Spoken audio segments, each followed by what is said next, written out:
अगर हम अपने जीवन में पुण्य दान करते हैं तो हम सब कुछ हासिल कर सकते हैं।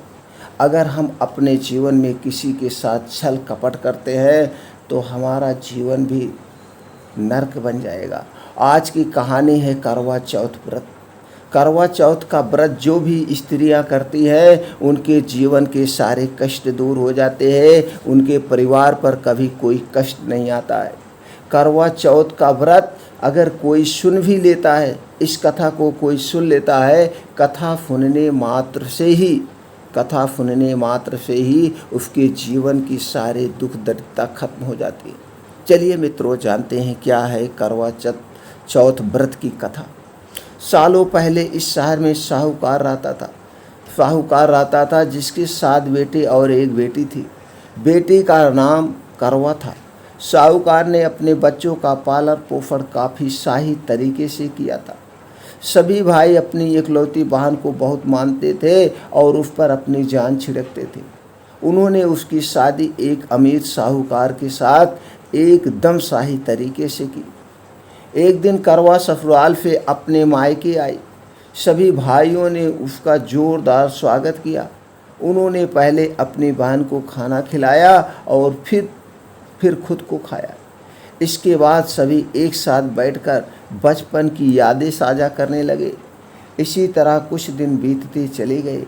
एक दिन शाम को जब करवा के 7 भाई अपने अपने काम से घर लौटे तो उन्होंने देखा कि उनकी बहन काफ़ी उदास होकर बाहर बैठी थी। अपनी बहन करवा को उदास देखकर सभी भाई विचिंतित हो गए। वह तुरंत उसके पास गए और उदासी का कारण पूछने लगे। इस प्रकार करवा ने बताया कि उसने अपने पति के लिए करवा चौथ का उपवास रखा है और चाँद के इंतजार में सुबह से ही भूखी प्यासी है। जैसे ही चाँद निकलेगा वह उसे देखकर अपना उपवास तोड़ेगी। यह सुनकर भाइयों का भी मन उदास हो गया। वह सभी करवा के इस कष्ट को नहीं देख पाए, खासकर उसका सबसे छोटा भाई जिसे करवा से सबसे अधिक स्नेह था। बहन को भूखा प्यासा देखकर सभी भाई कुछ ऐसा उपाय सोचने लगे जिससे वह अपनी बहन का कष्ट दूर कर सके। तभी उन्हें एक तरकीब सूझी। सभी भाई तुरंत एक पीपल के बड़े पेड़ के पास पहुँचे।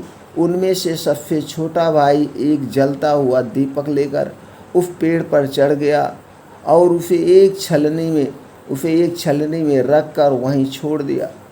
इसके बाद पूरे गांव में हल्ला हो गया कि चाँद निकल आया।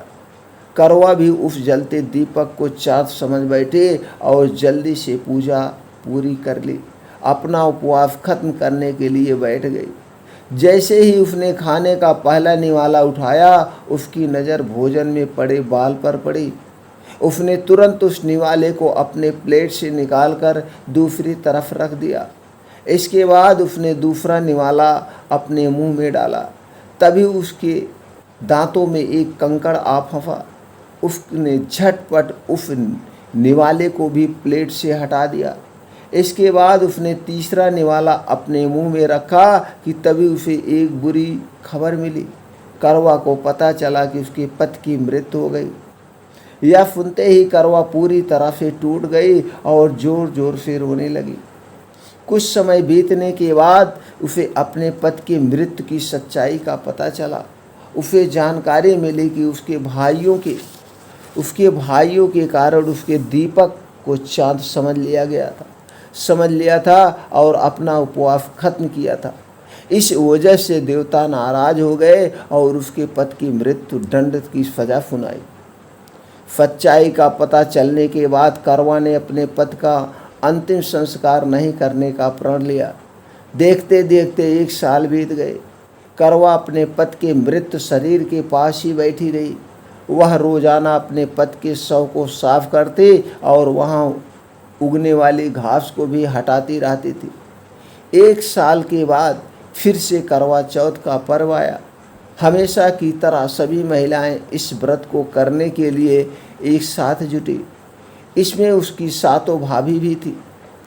समय शाम के समय पूजा समाप्त करने के बाद जब करवा की सभी भाभी उसके पास पहुंची तो उन्होंने करवा को आशीर्वाद मांगने को कहा। इस पर करवा ने सभी से एक एक करके अपने पति को जीवित करने का वरदान मांगा। करवा की यह मांग उसकी भाभी पूरी नहीं कर सकती थी। उन्होंने करवा को समझाया, करवा को बहुत भी समझाया, लेकिन वह नहीं मानी। फिर उसकी एक भाभी ने बताया कि उसके छोटे भाई की वजह से ही ऐसा हुआ है, तो उसकी छोटी भाभी इस स्थिति को ठीक कर सकती है। यह सुनकर करवा अपनी छोटी भाभी के पास गई और उनके पैर पकड़कर अपने पति को जीवित करने का आशीर्वाद मांगने लगी। पहले तो उसकी छोटी भाभी ने बहुत टाला, लेकिन अंत में उसकी छोटी भाभी ने अपनी तर्जनी उंगली को काटकर उसमें से अमृत की एक बूंद करवा के मृत पति के ऊपर डाल दी। जैसे ही अमृत की बूंद उसके ऊपर गिरी, वह जिंदा हो गया और जय श्री गणेश के नारे लगाने लगा। इस घटना के बाद से ऐसी मान्यता है कि करवा का व्रत करने से गौरी शंकर खुश होते हैं और महिलाओं के सुहाग की रक्षा का वरदान देते हैं। इस कहानी से यह सीख मिलती है कि इंसान को हमेशा सच्ची भक्ति से पूजा पाठ करनी चाहिए। अगर इसमें किसी प्रकार की कमी रहती है तो उसके बुरे परिणाम भुगतने पड़ सकते हैं। मित्रों, इस कहानी को हर स्त्री महिला तक पहुंचा दीजिए, हर औरत तक पहुंचा दीजिए। हम तो यही कहेंगे, हर औरत को इस व्रत को करना चाहिए, अपने घर के लिए, अपने पति के जीवन की रक्षा के लिए।